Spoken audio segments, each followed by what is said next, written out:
Hi everyone, welcome back to my channel for my end of year TBR. I know what you're probably thinking, and no, I've done nothing differently.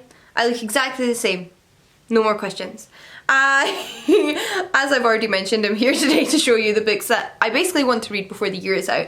Some of these are books I've already started, so I really just want to get finished before the year ends, and others are books that for one reason or another I'd really like to have off my TBR before I go in to 2022. And there are 10 books on this list, which is maybe a little bit like reaching when I've probably read on average around 6 books a month this year. However, like I said, some of these I'm already reading and some I'm actually almost at the end of. So despite the fact that I've only got just over a month, I'm hoping it should be achievable, and some are quite short.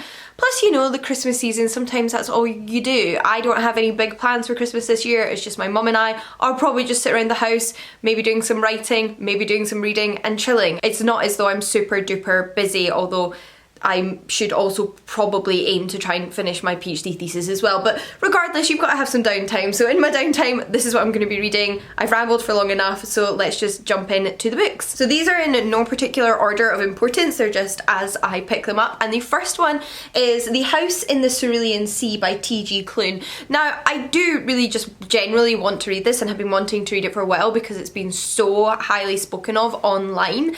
But in particular, I need to read it before the year is out because it's the current book club read for my Patreon book club.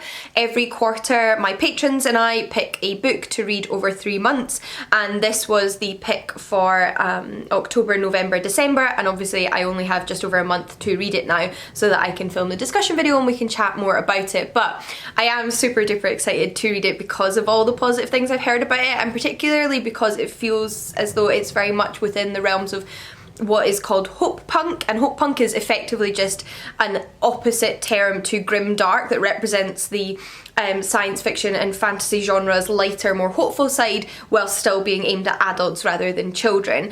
And this sounds so like hopeful and happy and cheerful and joyful, and I cannot wait to read it. It's about a man who ends up having to visit a sort of orphanage that houses magical children because of his job. I don't really know what else is entailed in the story, but I'm looking forward to reading it, and I've heard nothing but good things. Plus, I always really enjoy filming the discussions for Patreon where we talk more about the book. I will have my Patreon link down below if you're interested in joining. Then luckily for me, the next book I am almost finished. I have less than a quarter left in this, or maybe about a quarter, but very little left to go. The only reason I have taken a while to read Get a Life, Chloe Brown by Talia Hibbert, because I did start it over a month ago, is that my boyfriend and I have been reading this in tandem, so we read it together.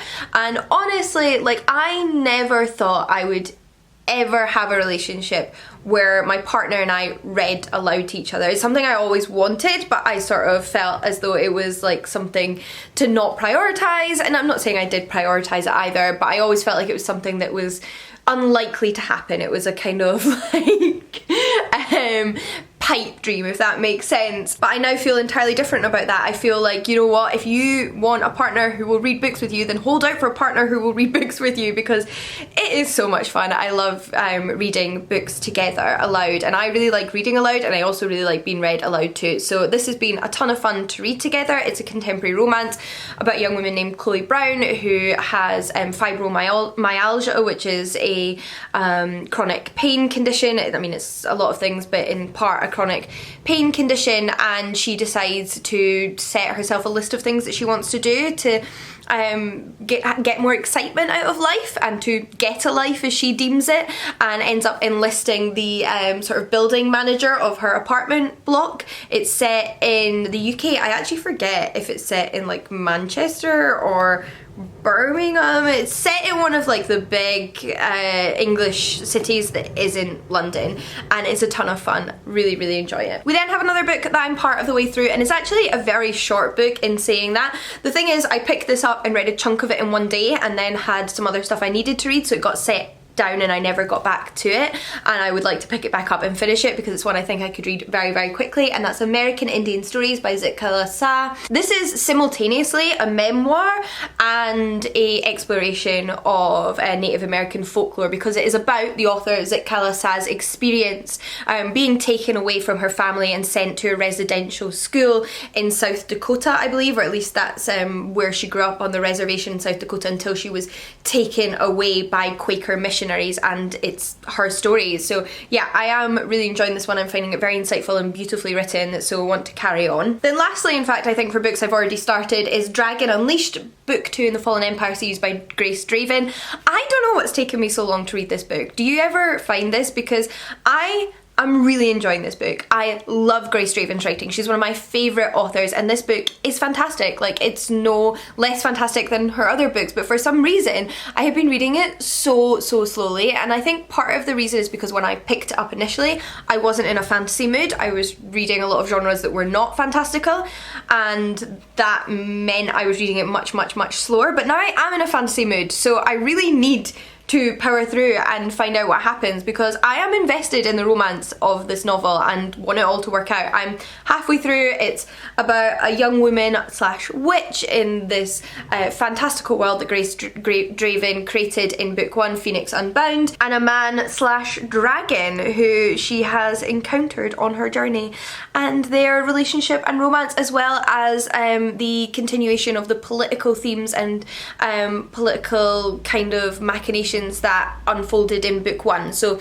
we followed different characters in this book as the central characters, but in the same world with the same political backdrop. Every time I catch a glimpse of myself in the viewfinder, I get very confused because I feel like I've travelled back in time to about 3 years. So next up on my list is The Holo Places by T. Kingfisher. So this is a fantastical horror novel, and I adore T. Kingfisher. I love her fairy tale retellings, and I've recently gotten into her horror novels, which she's began writing more of, and The Twisted Ones was a book that I finished at the very end of last year, so I don't think made it into my top 10 books of that year, but was one of my favourites. Like, I've continued to think about it ever since then. So of course I'm really excited to read this, and she has a new horror fantasy book coming out next year, and I would like to have read this year so I can then read the next one next year. Not that they're sequels or anything, but you know, it's just sort of like I'd like to keep up to date with them rather than letting them sit on my shelves for a really long time. Plus I really enjoyed reading The Twisted Ones at the end of last year, so I thought it might be nice to also close out this year with another Teen Kingfisher horror book, if that makes sense. I don't know, I like the thought of the symmetry. And this one is about a young woman who discovers a mysterious bunker behind a hole in her uncle's house, and there's some strange things in the bunker. I don't know what else to expect, but honestly, T. Kingfisher is such a fantastic writer, I don't even care. We then do have a sequel, and that is As Good as Dead by Holly Jackson. So this is book 3, as well as the final book in the Good Girls Guide to Murder series by Holly Jackson. I have been reading these books as they came out. In fact, the first book I read before it came out because I got sent an early copy. The second book I read the day it came out because I vlogged the experience on Instagram. And this is the one that's taken me the longest to read because it actually came out like a month or two ago and I still haven't got into it. But I am so keen to get on board and really want to read it before the year is out, both to finish the series and because I like to read them as they come out. This is a YA thriller series about a girl named Pip who lives in a small English village. At least she does in the UK versions of this book. When they were published in the US, they changed it so that it's set in America, but originally they were set in the UK and the UK versions still are. And she, in book 1, decides to investigate a sort of cold case or a crime that took place a few years ago in her village, but then obviously gets sort of dragged into solving some more crimes and involved in some more mysteries as the series goes on, because book 1 very much wraps up its own story and then you get a new mystery in book 2, and I'm super excited for the mystery in book 3 because Holly Jackson just does a mystery so well. The way she like plots the narrative, inserts red herrings and clues, and keeps you on tenterhooks is so impressive. Then we have a book that has simply been a book I've been super highly anticipating and looking forward to getting my hands on a copy of, so just want to jump straight in, and that's A Dowry of Blood by S.T. Gibson. This is a reimagining of Dracula, and in particular the story of Dracula's wives, so the women that are quite briefly mentioned, or at least are a much smaller part of the original Dracula novel than Dracula himself, as well as the other characters, but given the central role in this book. I believe this sits somewhere in between fantasy and horror, and it also features queer and poly characters and relationships, so I'm super excited to see how that all, you know, meshes together. I've heard such great things. We then have another sequel, but in a series I'm definitely behind in, and that's A Dance with Fate, book 2 in the Warrior Bards novel by Juliet Marillier. So this is, well, as I just explained, book 2 in her Warrior Bard series, and I read book 1 just after it came out, and then meant to read this one when it first came out last year, but for one reason or another didn't manage to. And now book 3 is also out. Like, book 3 just came out and I feel like, wow, I'm like not so behind, but I was so excited to actually read a Juliet Marillier series as it came out, since all of the other books I've read by her were already out when I discovered them, that I'm a little bit disappointed that I'm not on top of it. And I would like to at least have read this book and book 3 before book 4 comes out. I actually don't know if it's a 4-book series, but I would like to at least read this book before the end of this year, and then next year read book 3, because I do care, I am invested, I really enjoyed the storyline, so would like to carry on. It's about a young woman in medieval Ireland who has trained as a warrior, and in book 1 she and her brother and another one of the young men who is a new trained warrior on this island go off on a spying mission, and you get all 3 characters' perspectives. Sticking on the theme of fantasy, I then have Torn by Jasmine Watson. This is a book that also quite recently came out, and I was very, very kindly gifted this copy by the author, who I'm friendly with on TikTok. I really enjoy her content, and I was so eagerly anticipating the release of this book. Like, I'd been following her for months before, getting so pumped for it coming out.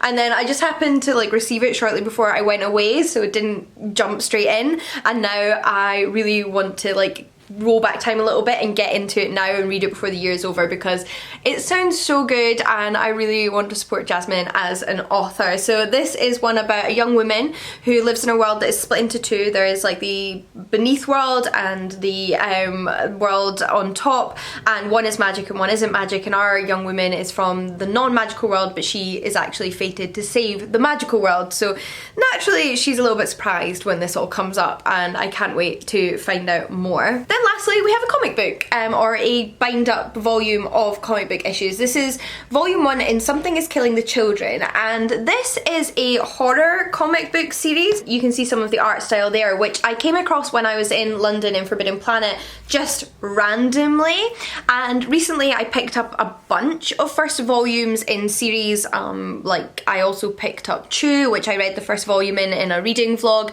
and a few others, because I'm looking for new series to get into as I'm coming to the end of some of my favourites, or have finished some of my favourites.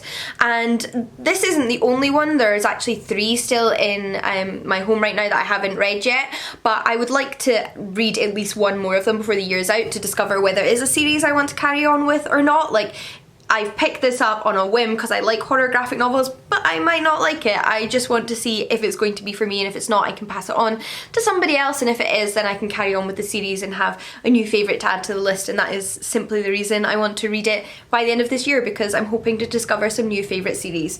But that is all of the books I'm hoping to read by the end of the year. There's nothing else particularly high on my TBR. I mean, I would have included it here if there was, but I'd love to know if you have an end of the year TBR and what you really want to get read before 2022, what reasons you have for wanting to get them read, and also if you've read any of these and what you thought about them. But yeah, until next time, happy reading, and I'll see you all again in the next one. Bye everyone.